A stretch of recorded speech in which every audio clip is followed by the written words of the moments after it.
Hola, hola. I'm Trek with two Ks, And I am 3D, and welcome to Metaverses the Other Side. brought to you here on the Gentlemen of Crypto Network. Just a heads up, this episode is before we had the idea of bringing the Twitter spaces to the Gentlemen of Crypto Network. And so that's why we're talking about the stuff that we're talking about in this episode. It's still very much US. It's still very much Chile. It's still very much you're paying it's your nation state that owns it, right? So it's not a metaverse at all. So it's a very cowardly to call it a metaverse unless, there's privacy protocols and things in place. If you have a lot of pseudonymous founders and developers that are, doing so because they understand they're under threat to ever, get like loafers can seem like a fucking serious stakes game. It's a disservice to the entire space entirely. So to go, well, gaming is going to be the new frontier, or we have to onboard grandma. Fuck those things. You need to break the law, continue breaking the law until this thing is successful, until it can stand on its own.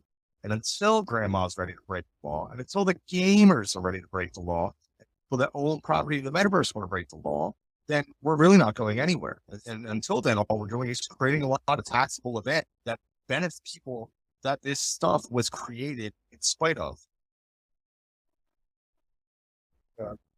Some of that I didn't get as a blackmail or the book is doing they talk about taxable events. I was also as a gamer, the day I was born, I can also speak on their sentiment of how they feel about NFTs, but I feel like they're just miseducated, man. Again, I can publicly admit I was addicted to mobile app games through the pressure state where I was no break it for 3 years. I spent thousands of dollars in those games. Not to mention the cost of a console, not to mention the cost of the game now. It's $60, $70, not even DLC. To have a full-fledged game, you're spending $80, $90. And people have no problem doing that. They want to complain when someone's buy, say the earn game NFT, that can make $1 at the end of the month or so, like maybe at the end of the day. And that whole mentality needs to change, especially as a game. We talk about taxable events, on our gallery down here, New Orleans, NFT-based, physical space, physical based as well. And man, talk about breaking the law. I don't have a municipal permit. I don't have a art gallery permit. I run right through my house. I'm not gonna lie to you. If you have perks, gas fee, any environmental average experiences, I use it as a taxable business expense, personally.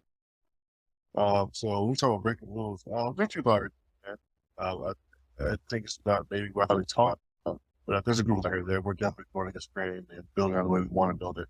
And honestly, I'm also be very transparent. I'm also part of a whole local library industry capacity where we're trying to push for local legislation to change or create new legislation based on the business we already are running. So we can be on the ground floor, making sure that when legislation push in our city, our business take advantage of it and our impact is negative. Well, that's really unfortunate to say that because I have first mover advantage and I have a way to prosper that, I should shortcut everything else and not worry about the people coming behind me. So, if you want to go, hey, we're going to obey for legislation and we're going to push for regulations that work in our favor. If you're still going to work in the manner that your masters will let you, you're not going to prosper. And that's not the spirit of this space at all in any regard, right? This is very much a very criminal space. Otherwise, we wouldn't be using end-to-end encryption. We wouldn't have to use cryptography in any fashion at all. We would just say that, Web3 is just going to be distributed to companies. We can still incorporate. I know people that have DAOs that are registered as LLCs, and they for some reason think that this decentralized autonomous organization, when it's just a fucking LLC out of Wyoming, it's absolutely absurd. If you want to build stuff where you can kick the tire, really test what's going on with the different blockchains, then fine. That's adding a service. That's providing a service. But if there's a lot, they said, for the people on the front lines that are going, we're here to break the laws. We're going to break them so hard because legality doesn't equal morality. Hold on. So now I got a question then. At what point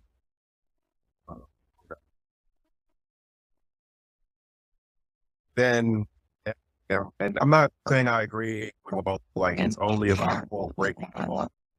Uh, my mind, even with economic sovereignty or financial freedom, whatever label or concept you want to run on, there are certain rules you will at least play by and agreed upon. That's not my question. My question is that, is there a point where you go, okay, broken enough laws and we're far enough along that like this is even enough now? Or like, is it that you just keep going forever? Like, where is the stop of, or the change in operation or mentality, and it not just be, oh, this is only about quote breaking the law? Like, does there come a stopping point or a change in, all right, come far enough, we've done what we intended to do, enough of us or everyone is free? Yes. The answer, yeah. The answer is hard. What I said, which reality doesn't. So when people shake the idea that legality doesn't equal morality, and they start to think,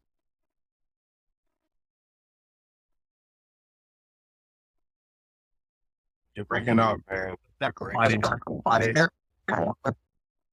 up.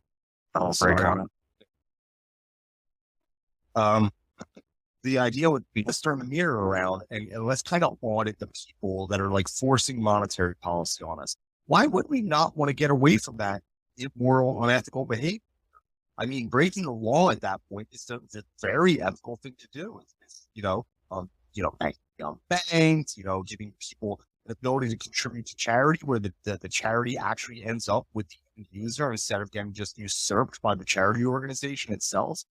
So the idea is to just step away from everything that, we're forced into and going, I want to lead a more ethical, prosperous life. And I want to share, what I can share with people in the best way possible, right? Standards and best practices. So just get away from any centralized institution that says, hey, you have to follow my rules because I say so. And if you don't follow my rules, I'm going to throw you in jail. It's like, well, that's a pretty abusive relationship dynamic. So well,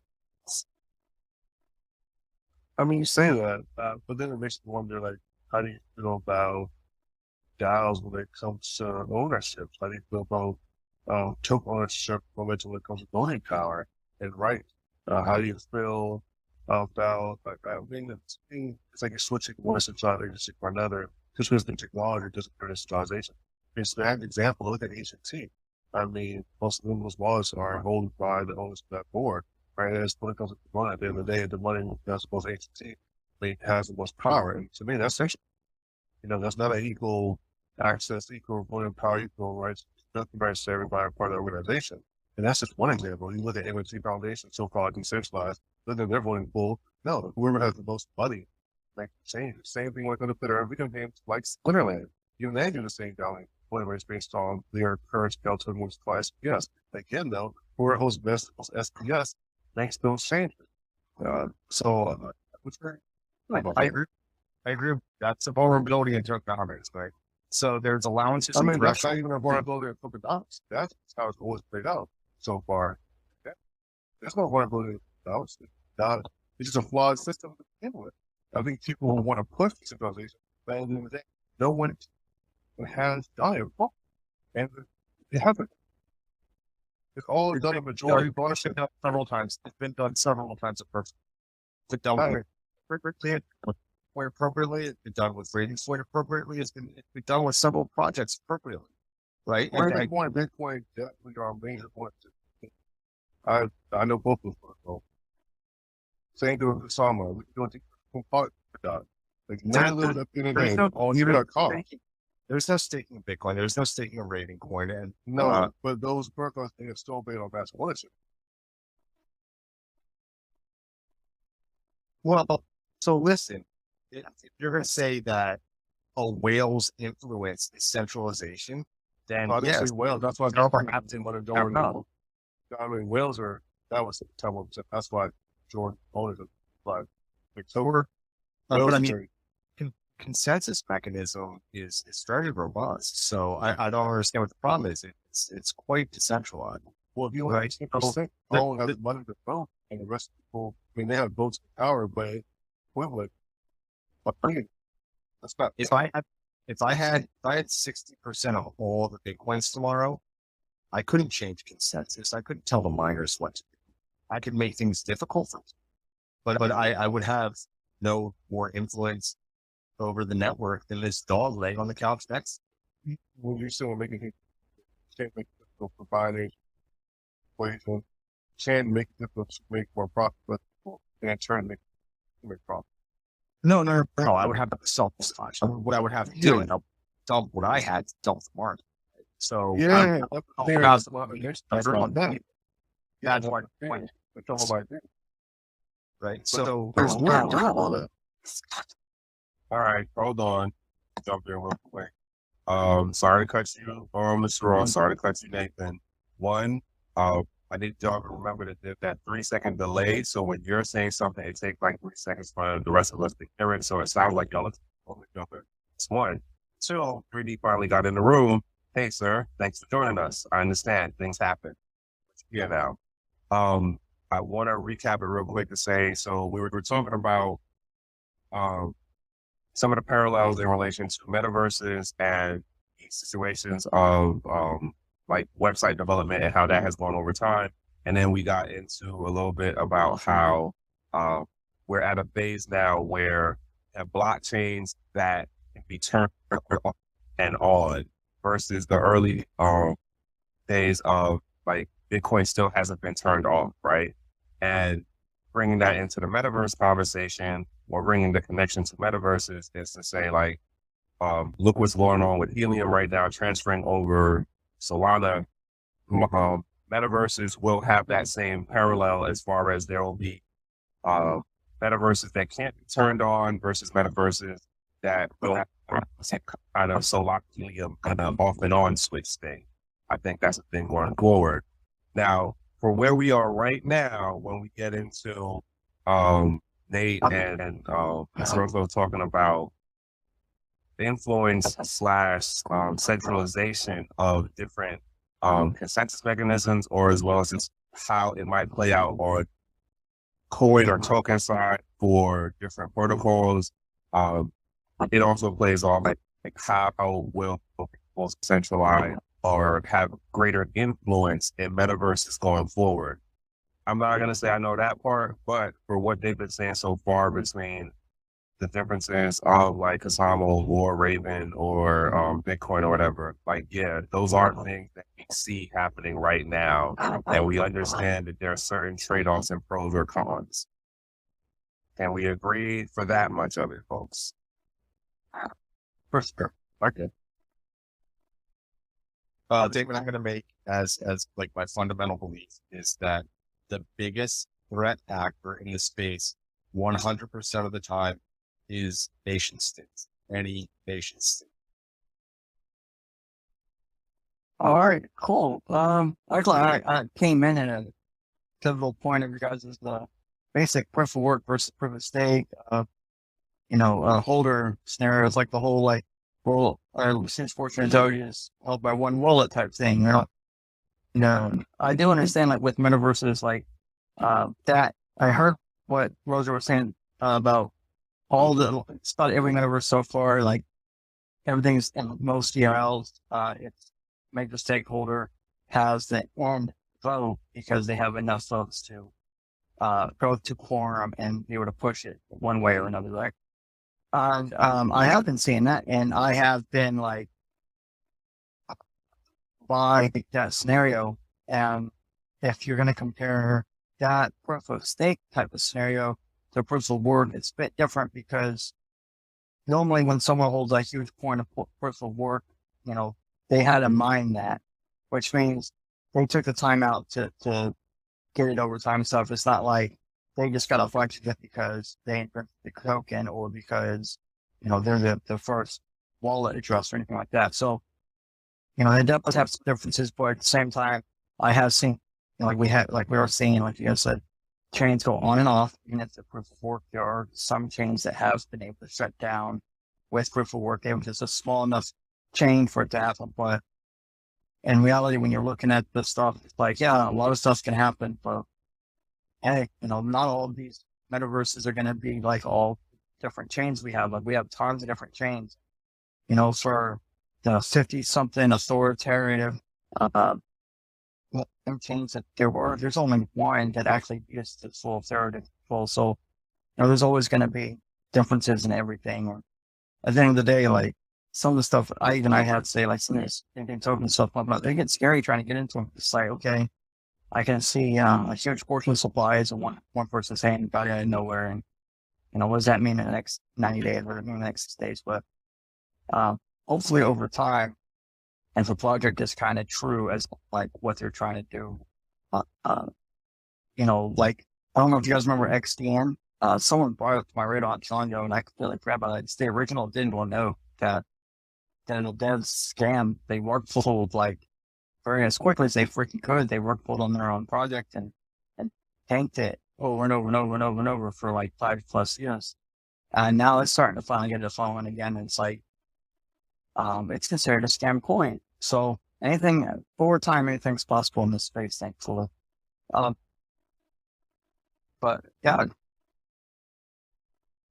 No, I agree. Possible. I would say thank you, Bear. First of all, love talking with you, Bear. I would love to spare devil's advocate. The conversation about exciting. And the three name, man, that's doing game, man. It's been a while. I don't know if you got a chance. You got to do lots of people a while back, right? And they're those pretty dope code stuff. But so to research something, stuff like that. And yeah, that's all I want to say right now. Yeah, so I'm going to follow up with the idea that the success of any non-privacy-based EVM chain is a nation-state attack. They get to collect taxes, and they get to create these taxable events. Approximately here in the U.S., 38%. Right? So they're naturally going to want to see great success.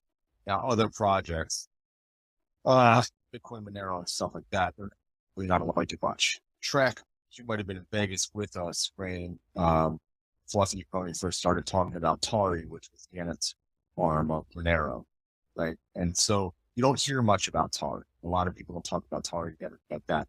And you're talking about a privacy-based NFT platform with that. So I can't get past the point of you can't call it a metaverse. It's detached from nations. If there's taxable events, then it benefits the state.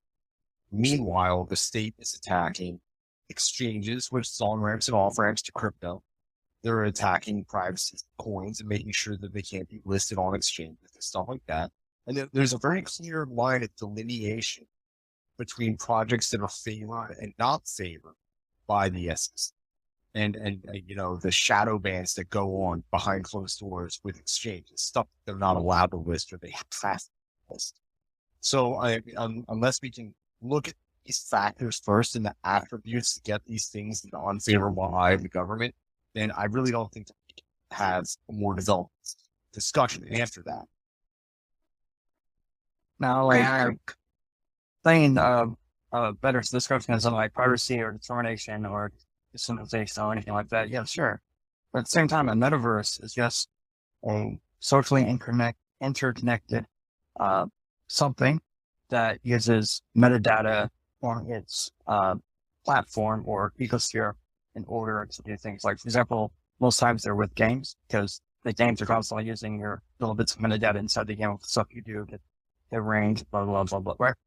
So a metaverse doesn't have to be into that same terminology, disconnected, decentralized or anything like that. It can be completely centralized by centralized parties, but now having a metaverse is to make a difference in the world or to make a difference in how we interact with each other. I'm actually going to agree with you. I don't, you remember Phil T256, and he actually, me and him said, well, he sat down and figured out how to get the Monero blockchain to work with an actual game. And then he created a kind of like a sub game based off that where you could do actions to mine on your device that would then be used, Monero could be used to purchase things for the game. to help you go faster in the game and stuff. And he was working on turning that into a full-fledged game on Monero. And he would have been able to succeed. I'm not sure if he just survived a couple more years, he would have succeeded on that. You know, Domino City did get kind of far kind of quickly once it's launched it. So the ideal of it has been in ecosystem since 2016. We saw the very first adaptation of Domino City in 2018. And if we had into this couple of years later, we would all be probably playing Domino City, which would then be probably the very first decentralized metaversal sphere in existence. But as in just like playing metaverses, now they don't have to be disconnected. Although I think I would be nice if they were more disconnected and they were more like running on native chains and something like that. And I know like when I got our social system for private paper running on the news chain, one of our public nodes, like someone that we knew who was running a public node, got bought up by another person because he was like, oh, this chain's about to explode. And then ended up centralizing the node so bad that we actually unless you're running your own node, you can't get service right now. So we have seen where when you're small and you're trying to do something like that, it can cause centralizing powers within, like people from the outside coming in, just gobbling it up and centralizing it and running it. Okay, hold on. So I would throw this one out because I was playing back some of what they said in relations. And as I said before, I'm not agreeing with your. I'm not agreeing with your understanding of metaverses in that, but in full. I'm not agreeing in full, but I think the part that you're saying about, well, if the setup is playing it where they're making taxable events, that does go to the state. That part, yeah. But I think for what I was saying earlier, like it's going to be that there's the bathroom in the house where majority of everyone is going to be at in those type of metaverse, because that's where you were told, hey, it's safe for you to be here. The government's okay with it. The parent company is cool with it, stuff like that. And then there's like the rest of the house that it'll be much more out there, but it's only going to be the people who are already like, hey, I'm interested or with exploring outside the walled garden, which then brings me to the thing that you said earlier about the constant fight and the constant breaking the law. Like, if there's a line drawn between what is in the walled garden and outside of the walled garden, just existing outside the walled garden, breaking the law itself, and there's not a constant fight of a concerted effort to quote stick it to the man or like go against the grain. Like I'm not using, you know what I'm saying, Facebook. I'm off of Facebook. Like I'm over here using whatever this other quote, decentralized thing is, quote, or not. You know what I'm saying? Like my whole deal is, and you know me personally, I live day in and day out. My every breath is anti-authoritarian, and I never kill, and I never steal. But I never ever obey the law. I adhere to my own principles, right? And if that does happen to eclipse with what's been cool, then I suppose it would appear them obeying the law, right? But the entire idea is long before Bitcoin, right? We're talking back in the PGP days and stuff like that, or back in '91 when they created the blockchain over at Bell Labs, paper and store down, right? All of this cypherpunk technology, Bitcoin, was all about what's right, not what's legal. Now, instead of calling them metaverses, we should just be calling them permissiverses because they're allowed. We have to stay within the confines that the master says. Don't go too far out into the field. I don't want you to try to escape. Don't any of you try to leave, right? No, fuck that. We're fucking out. Satoshi, in his great graces, by distributing culpability across so many jurisdictions that it was unenforceable to stop Bitcoin, by Satoshi shutting the fuck up, staying pseudonymous, disappearing, right? he didn't just get rid of the storm gates. Smash the motherfuck out of the pillars that the storm gates were attached to.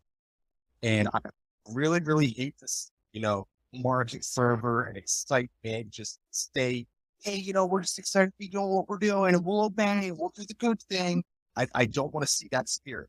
I want to see the spirit of, listen, we're just going to disobey and disregard, and we're going to do what's right, and we're going to prosper because you just simply won't allow that fuck off.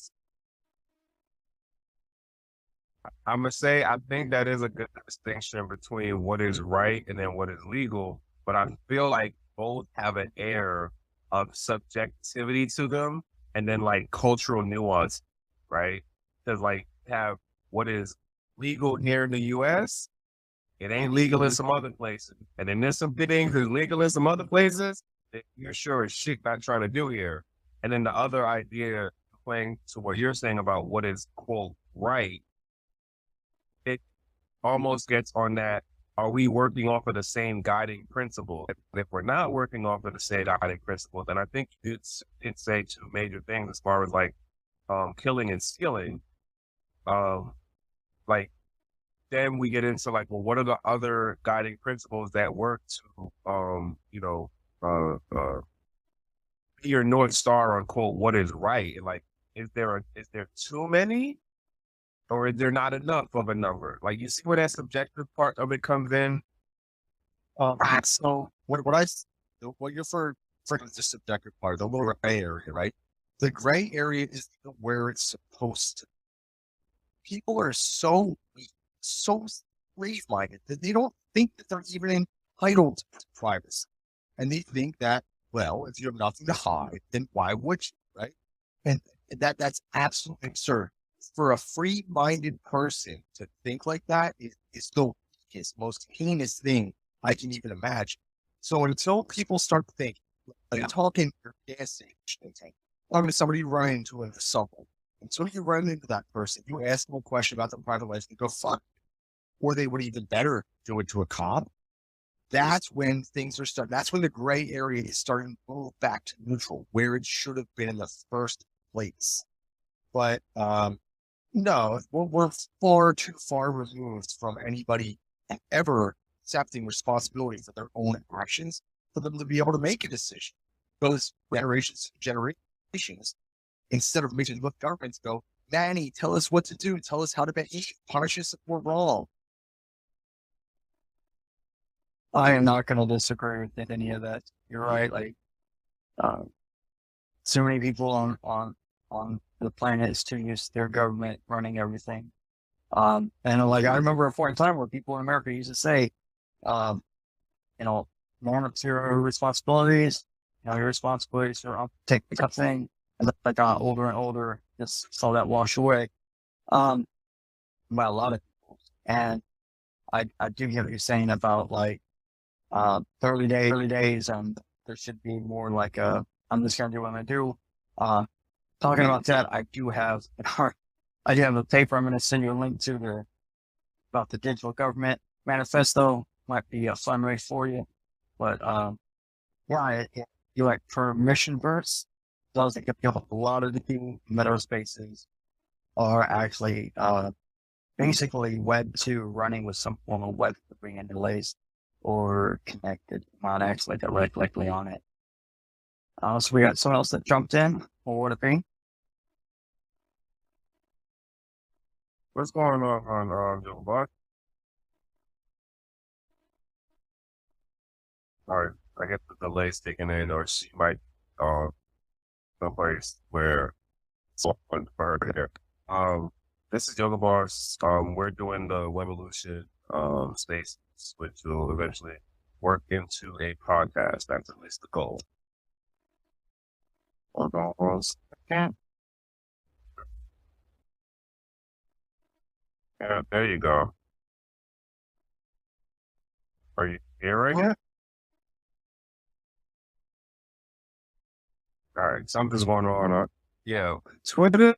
I don't understand. Like, for how they're trying to roll out this whole Spaces thing, it's not little, but like enough things that make it kind of annoying. Because I feel like Clubhouse didn't have the same set of issues that seems to like prevalent within Twitter space. But that's a whole whatever thing over there. Well, when you're able to say something, just raise your hand and let you up. Well, you already able to throw the hand thing in so I could stop talking. Funny enough, I feel like Nate and Yoga Boys, like if y'all had a conversation, I think y'all would approach this whole thing of like fight the system in an interesting manner. Nate is very much so like upfront and in your face about it, where I think Yoga Boys, for how you are, it's like it's an upfront thing, but it doesn't come up with the same like lion bearings like Nate does. Sorry, go ahead though. I try to slide in under the radar with the revolutionary and infiltrating consciousness. That's the vibe. Blessings, everyone. I'm just on the Miami. I'm hoping it's coming through. But yeah, I just wanted to jump on this thing. Yeah, I've taken the conversation. Definitely raised the bar for how we evaluate how the web and are trying to infiltrate the web space with a little bit of sprinkle of Web3 in it, but fundamentally they still have the corporate interests that are the root control, frankly, I think spirit that tried the math that somehow they're innovative, really they're just trying to manipulate. So they're more manipulative than they are innovative. But that's fun little under the radar little down thing. But I definitely also. All right, sorry. Something just happened on my audio. Nate, did you want to say something? Yeah, I want to tell. Yeah, first off, young blood, nice to meet. I want to tell a story about Trek. One time I was out with Trek, them, and I did one of my shitty little shit shows out with them, and I had one of the speakers there, and one of the speakers there, very, very well known in information security channels. Like he's a requested speaker at really big conferences like RSA and shit like that. And the talk that he gave, and there's Vice articles on this guy's been in Darknet diaries. The guy has all of his hacker credentials. And the talk that he gave, it's Trek there at that shitty club during the day, like this, was all about how he hacked virtual currencies, in-game virtual currencies, all throughout the 90s, pre-cryptocurrency.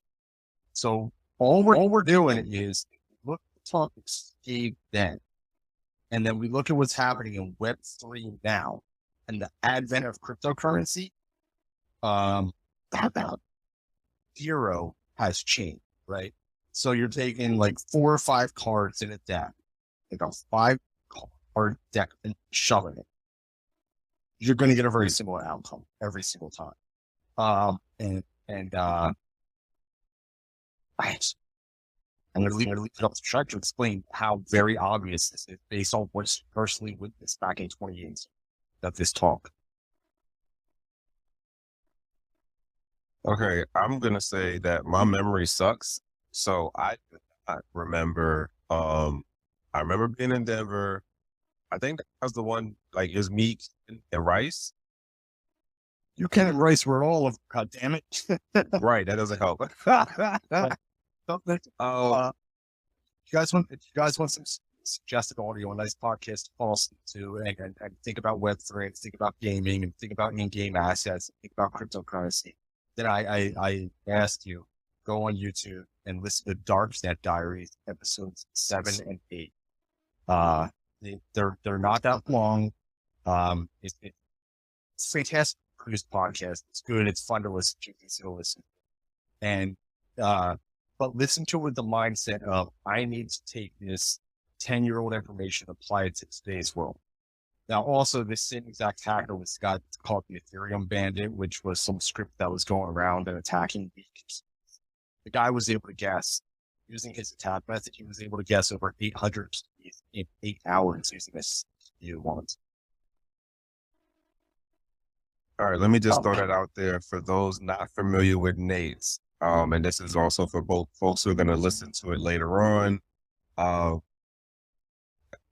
Yoga Bars, Mr. Russo, I don't know if you talked to Nate like before our space and stuff, but like he does his work.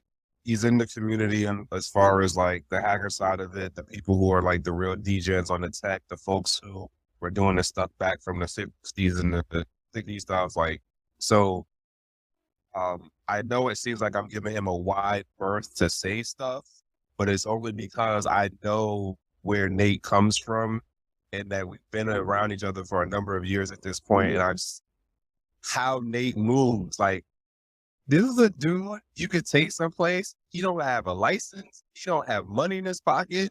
He will still get from point E to B and walk away with money. I've seen him do this, folks. I'm dead ass. So this is part of why I give the wide berth for like letting Nate say what he says, because I've seen him like work his magic in how he operates. So just saying. I will definitely have to follow up on the recommendation. And, you know, I'm gonna say this for folks in the room right now, folks who might listen to it later. It might sound like we're having arguments and total discohesion. I don't think we are. I think that we're just working to our strengths of how we operate in this space. And might throw out certain things just to, you know, sharpen our swords and how we understand how we operate in the space and what we're trying to build going forward, or what we're trying to help create in this space based on this technology, based on human interaction, based on what is right on like a human basis versus what is legal based on like a set of people who want to be exclusionary and who want to control everything. So this conversation has definitely moved in a number of directions. I will say that tonight, even though I'm gonna jump back to what the original thing was about this. It is called Metaverses and the Cliff Notes to Web3. Now, for all of what was said, when you listen to this and you go, well, how does this relate to metaverses? Metaverses is just one thing of Web3. Web3 is just one thing of how human beings are going to be technologically connected and how, you know, the governments and businesses, all that stuff are gonna run. But at the end of the day, it's about human interconnection. It's about human interaction. And so at core, I make the connection of metaverses are human connection, human interaction. We might not agree on the usage of the word metaverses or the metaverse for different reasons, but I think we can agree finding like-minded people, finding folks that we can click and connect with and build with in whatever capacity, whether it be in the wall garden and we can all work to get outside the wall garden, preferable direction, it's a good thing. It just might be that we take different paths to get there. Does that work? I consider everyone here an ally. I think everyone here said this.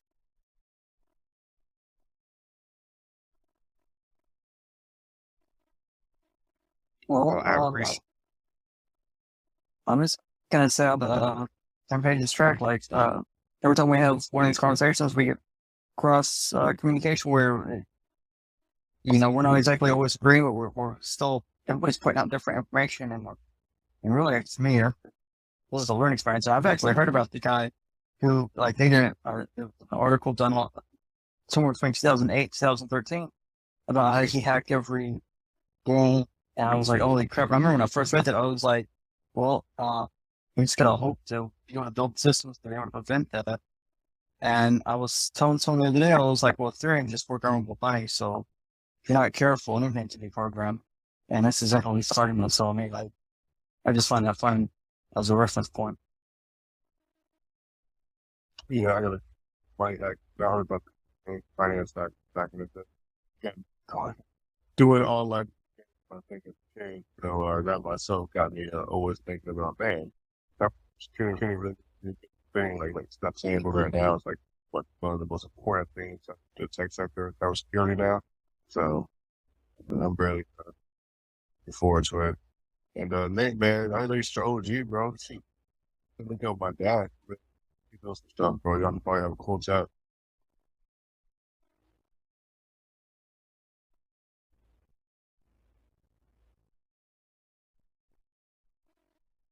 Sorry, I was over here trying to multitask.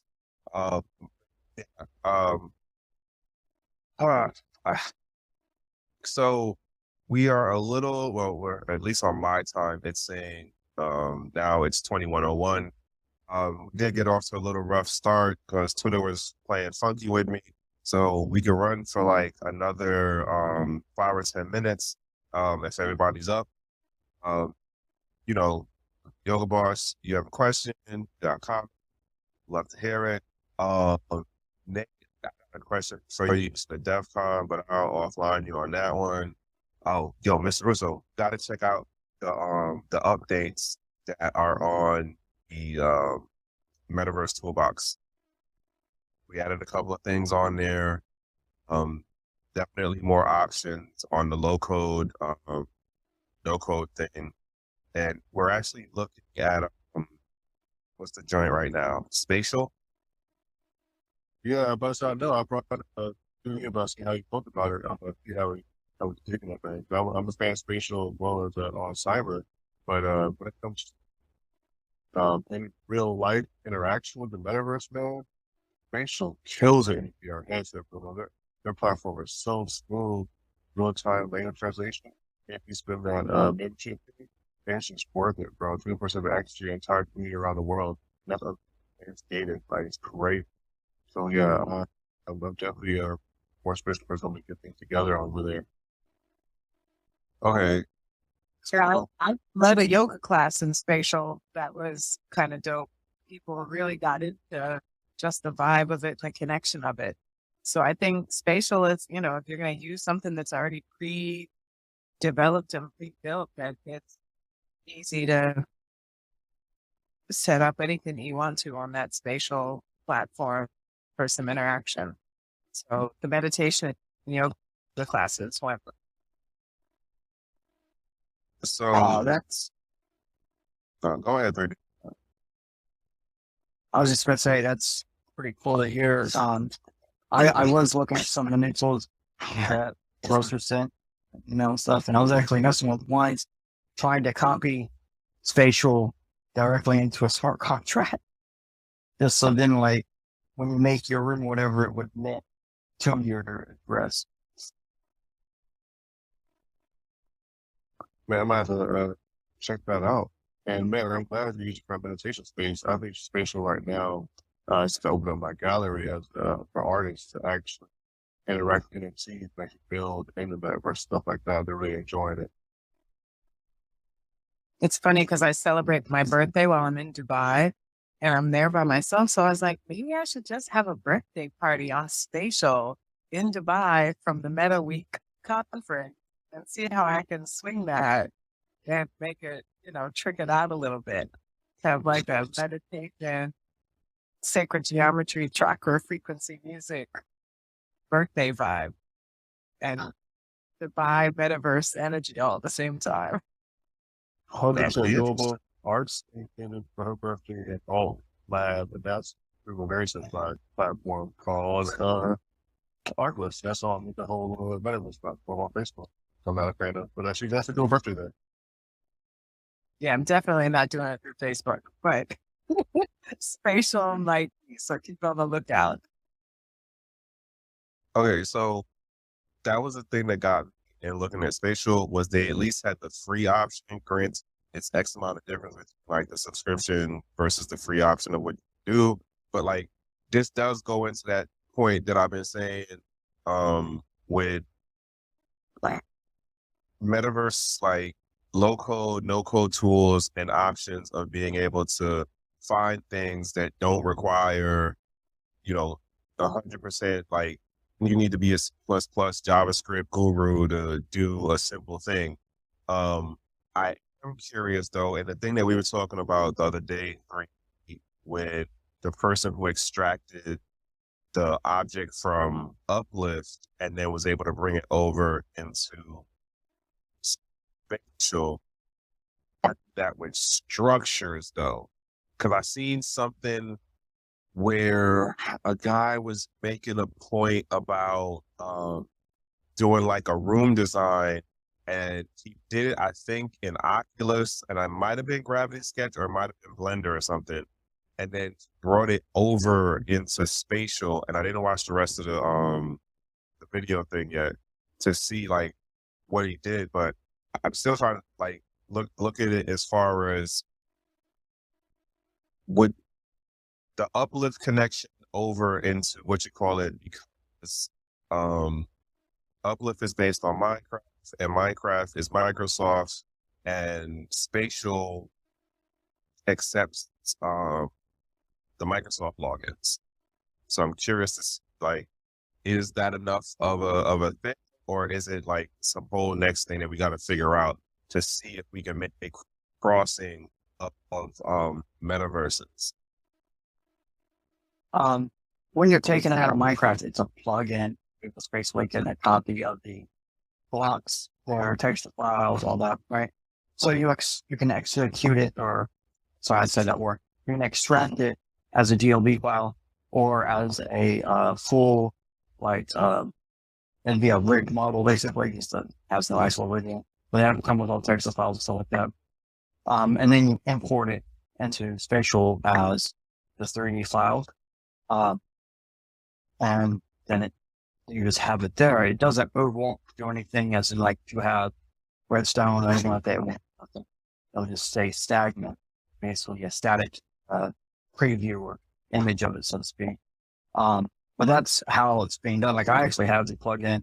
I played around with it a few times and have not been able to get the text files to work right. But well, that's how it's done. For the Gravity Sketch and stuff, I'm assuming it's the GLB file as well, just for the actual language that goes into those files.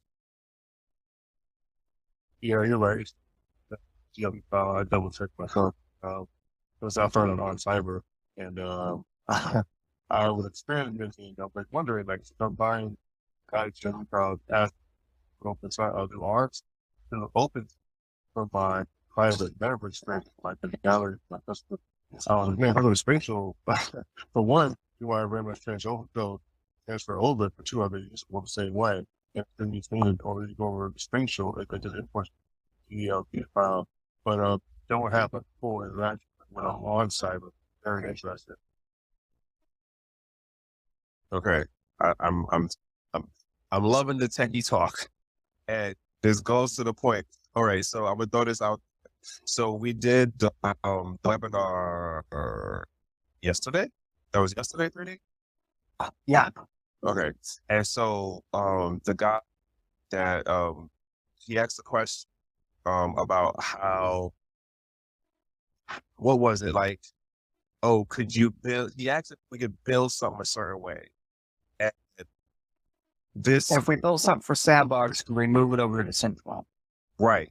Thank you. And so this goes to the point, like we're saying, it's in regards to like this thing of extracting out items or files and crossing them over into a whole nother platform. Like arguably, this is how it starts.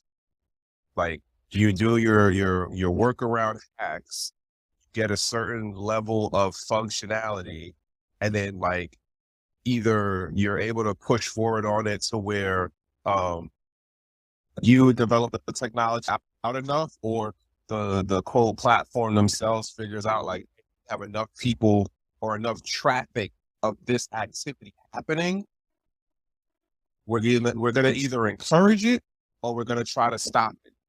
Right. But I think like this goes towards that thing of the ingenuity and the creativity of people beyond here's what the designer or the manufacturer quote intended to do. Like these are how those new things, these are how people arguably get outside the walled garden. Like I don't think people from Minecraft or Uplift was like, well, we're going to build it and then you can't move anything over. They might have wanted to do that, but they never actually put the work in on like how to export it over that way. I don't think the people in Spatial was like, well, we want people coming in with all types of different stuff. From what I've seen, it looks like they only wanted certain things, but people in creativity and ingenuity are like, hey, we could probably do something else. And like, this is the stuff that I like about this space. Hopefully somebody listens to this recording later on and is like, oh, word, do that? Let me go try. Now, I'm about some spatial. I mean, details, the environments compared to what people and like the artists are actually doing spatial versus on cyber. Cyber is really building blocks, but spatial is really what I supposed to creativity. So, I mean, I'm in an environment people are flowing in space with galleries, but it's sick. I gotta jump off, guys. I have a call waiting, but I'm gonna just send good vibes to everybody. Thank you for the time and energy and space tonight. Yes. Thanks for joining.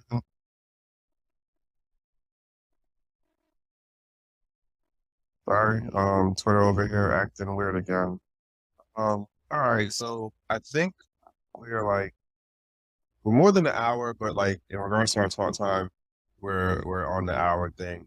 I do want to say, yeah, so we're at 21 to 12 right now. I do appreciate the folks that did come out tonight. I do appreciate Nate jumped in and said some stuff. Yo, honestly, bro, I be feeling like Nate is like my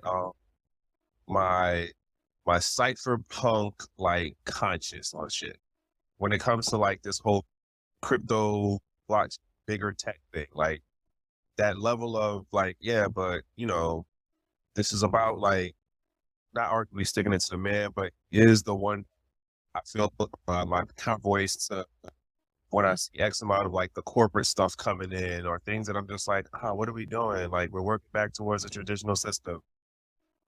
I feel like that he's that voice for me. But that's just me. Nonetheless, I appreciate the folks who stepped in tonight. Brady, you got anything you want to close with? Mr. Russo, same for you.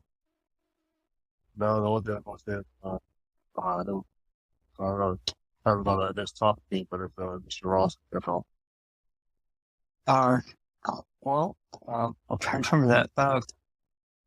The only thing I got is like, far as like, I guess I had changed my time, but it towards the day, so I did that kicks real fast. But, appreciate everybody coming in. Today was an awesome day. I feel like, even one little bit more part, the back and forth was good. Like, there's a lot of differences what everyone's saying about and how it did for us and whatnot. And I think that just kind of shows that space is more diversified than probably most of the Western space, and it's a good thing.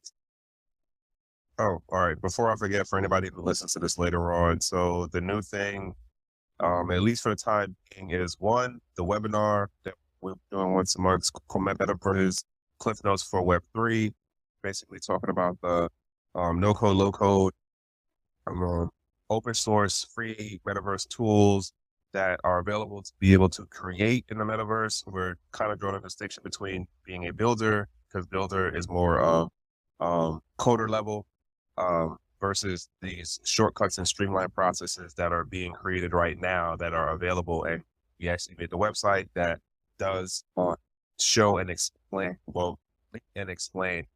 some of the tools available right now that are low code, no code, and definitely high level code options for creating in the different metaverse ecosystems that exist right now. Majority of them right now are in the EVM setup because that's where X amount of the tools are, but the list is definitely growing and we are exploring different other options and tools. The main thing being that there is a free option and that it is like some level of open source to it. Definitely, you know, we might start adding in like certain platforms and stuff. Like I said, we were talking about spatial and it definitely is doing some things right now and there's a free version to be able to use. The bigger thing to talk about in relation to the webinar is, again, once a month. I didn't set the date yet, but the Eventbrite stuff will start posting out soon. And next Thursday, we'll be here at the same bat channel at the same bat time, talking about metaverses and some other next subject that is in relation to this whole thing. And other than that, I hope everyone has a good Friday, because tomorrow's Friday, and then the weekend, it's like there's some holiday on Monday. So whatever you're doing, hopefully, you know, like productive over busy, but it's not going to be productive. At least be in good company and be in a safe space.